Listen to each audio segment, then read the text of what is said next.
Right, so we've got about 50 law enforcement personnel back here in the park. This is kind of an opening to more than 25,000 acres that are over here into the Carlton Reserve. So obviously it's a vast area. Seems like that's nothing new in this case, but that's what's going on here. We got 5 different local agencies, including the FBI, helping us with it.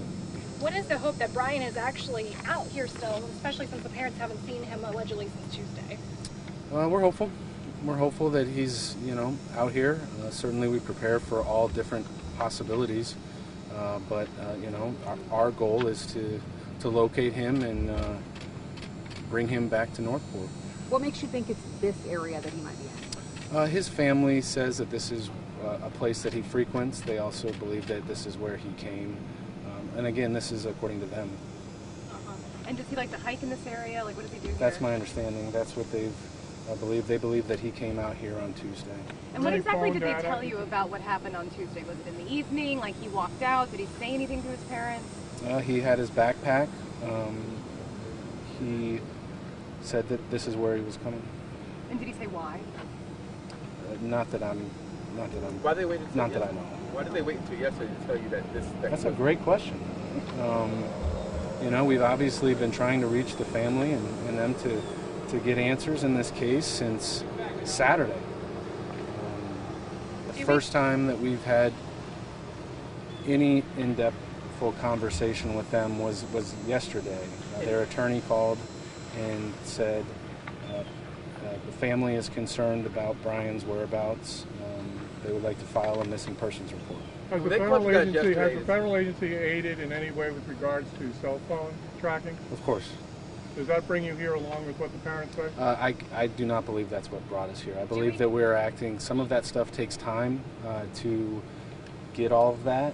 We've been working on that for basically where they've been for the last 3 weeks. So certainly over the last 12 hours, I don't know that we've been able to triangulate that, if you will. But we are certainly, at this point, we're going by their word. We're going by the family's word of where they think that he's at. We believe that his vehicle may have been here too. And when the family said yesterday that he had been missing since Tuesday, did they say that he was here yesterday, or is this something they just told you guys today? They said the last time they saw him is when he came here. You mentioned his vehicle. What about the vehicle? Was the vehicle found on site? It was not. It was not. Where was the vehicle found? It was at the Laundrie's home. At their home? Yes. Well, you said that they thought that he was in his vehicle. Right. So, I mean, if it was at their house, why would they think that? I mean, look, we're going by their word. We believe that vehicle did make its way from here back to that house. Do we think his skills could maybe be more of a challenge since he's used to being outdoors and it's so rugged out here? Could he be deeply affected? Yeah, I mean, these are people that were living off the grid in different areas. I don't know how frequently if he would come out here and do, day-long hikes or whatever. I mean, it's you could be out here for months if you wanted. You've got the vehicle tracked here and then he found it back home. Is there any indication that there might be somebody aiding him in his attempts to evade? Well, any indication? Any indication that maybe there'd be somebody else that brought I mean, the I car think, back? we have to go by what they're telling us at this point. Certainly, we are looking at, to corroborate all of the information we've received. And what day did the vehicle leave the house and what day did it return? Was that all on Tuesday? I believe it was Tuesday. I actually, as far as it coming here, I do not know the date that it was returned. And what type of vehicle was it? I believe, we're getting into some things that I think I certainly have not had a conversation about what I can say and what I can't. But we know the answer to that. With the search effort, this is thousands of acres and heavily wooded. What obstacles are you guys facing out here? Well, you just named it, right? I mean, it's wooded, it's been wet, it's hot, but, we have drones up, we have four-wheelers, and we've got 50 people who are used to dealing with these types of elements. I mean, most of these folks are from Florida and know what it's like. And this sounds like something could have probably solved a lot quicker if people would just talk to you. It seems like they're going in you circles. got the good questions today. Family, I guess. Yeah. Or if he's even watching this, what would you say? I mean, it's like Sure. a bunch of questions. Well, I mean, this is where we're at. I mean, that's the bottom line. Our job is, Brian is a resident of this community. Brian was not a suspect in a crime. Brian was a person of interest and a missing person. You know, we're not following him everywhere he's going. You know, there's been some of that, you know, that conversation floating out there, and that's just not how it works. Could you tell us how it works, for those that don't know? No, I can't tell you exactly how it always works, but you know, what I know is that, you know, were we trying to keep an eye out kind of where he's at so that when needed we could, you know, potentially reach him? Yes. But, you know, our focus was putting resources on trying to find Gabby. We knew that look, Brian wasn't willing to talk. That was abundantly clear. We were attempting, so we were putting our resources on trying to find Gabby.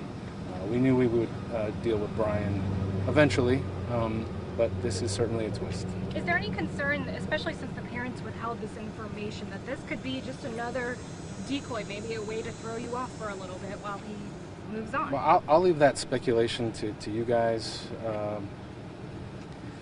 You know, don't forget, I mean, you know, I don't know. I've never had a missing child in my life, but I think you get to, you know, a point of concern, whether that be a day, 2 days, 3 days. I think that depends on the individual and the circumstances. Remember, I mean, you know, Gabby's parents, it was a significant amount of time before they became concerned. You know, I can't fully answer that. And did the parents say anything about Gabby last night, or did they only want to talk about Brian? Their attorney was on the phone with us and, you know, was giving them counsel as we spoke, and all of the conversation was only about the whereabouts of Brian. Is there any chance Gabby's with him? No, I have no information that is... So you mentioned Even earlier likely. today there was canines out there. They had some articles of clothing. Can you tell us a little bit about Yeah, that? so we've received a couple questions overnight about, you know, there was some things taken out of the home yesterday during the, you know, this missing person investigation, and those were articles of clothing for our canines to be able to get a scent. And for those that keep out asking, you know, he was a person of interest, you wanted to talk to him, but he wouldn't communicate at all, he didn't want to talk to you guys at all. For those thinking, why not just arrest him or bring him in and force him to talk to you? So what that... We don't have a crime. You know, we're looking for somebody. You know, I mean, that's it. I mean, we can't go just pulling people in. He certainly has the Fifth Amendment not to speak, and you know, we're respectful of that. We get it. We're frustrated. Just a couple more, please. I'm sure I could get here all day. Fifth Amendment right? That's a technical question. I think that's accurate. When you go to the door and you say we'd like to, are you willing to speak with us about what's going on? And they say, here's the name and number for our attorney. I mean, I don't know if they actually said that, physical words of that. But Can you tell us the name of the attorney? that's been widely publicized. I don't have any that. chance that the family thinks he's suicidal? I don't know that I'm comfortable saying that. I think we can, you know, anything's possible. Can you speak to some of the tactics? I know there's canine units and different things that are going on. Just what you guys are using to search this Sure. area? So we've got, you know, 5-6 different agencies that are out there. We've got 50 plus folks. We've had drones in the air. We've got bloodhounds, canines, four-wheelers, side-by-sides, certainly out there. It's very wet. Who's leading the search? We are working in conjunction with the FBI to lead this investigation. We saw airboats being used earlier. Is that part of the investigation as well? Actually, I have not heard the word airboat. It's possible. This canal that runs, is that where you saw them right here in this canal? Yeah. So what they did is they started the search kind of in the park area.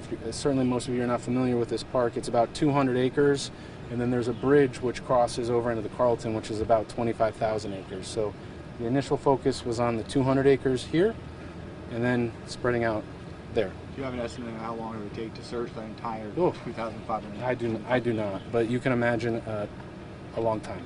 What do you need for this to become a criminal investigation? I think we would need official confirmation of a crime. And would you classify this as a grid search? Yeah, I think that's probably fair.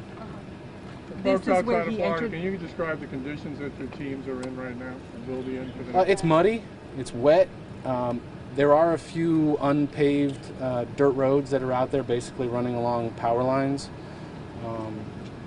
you know, it's a place that people hike. There are mountain biking trails out there. The Myakkahatchee Creek runs from Myakka City, runs down basically into the city. It's also diverted along these man-made canals that are over here. It's believed that he entered from here? Correct. Does Brian own a gun? I cannot speak to that. Is there any reason that people that live nearby or people that may be in the park should be concerned? Or what advice do you have for them? Well, I mean, there's 50 law enforcement officers out here, so it's probably the safest place in Northport. I don't have any information that, you know, other people's lives are in danger. Is the park closed to the public? It is. At the moment, do you believe Brian might be in danger? Sure. I think that's fair to say. I mean, you have somebody, there's an enormous amount of pressure, I'm sure, on him to provide answers in what's going on here. What was his emotional state when he left his parents' house? I don't know.